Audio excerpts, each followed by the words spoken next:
Сәлеметсіздер ме? Мен Аққайыр Айша Қазбекқызы. Мен болашақта журналист болғым келеді. Журналист бұл қоғамның көзі, құлағы және тілі. Сондықтан да осы мамандық мен үшін қызықты әрі маңызды болып көрінеді. Журналист халыққа шынайы ақпарат жеткізетін маман. Ол жаңалық жинайды, сұхбат алады, зерттеу жүргізеді. Қазіргі таңда журналистер теледидарда, радиода, газет-журналда және интернетте жұмыс істейді. Мен журналист мамандығын таңдадым, себебі мен адамдармен сөйлескенді және де шындықты жақсы көремін. Мен әділдік пен шындықты қорғағым келеді. Журналист қоғамда маңызды рөл атқарады. Ол халық пен билік арасындағы көпір іспеттес.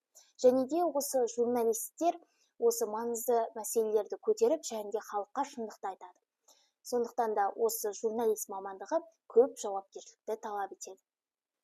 Мен болашақта кәсіби, батыл және әділ журналист болғым келеді. Арманыма жету үшін қазірден бастап көп оқып, және де өз-өзімді жан-жақты дамытып жүрмін. Енді мен болашақта осы Қазақстанның дамуына үлес қосатын журналист боламын деген сенімдемін.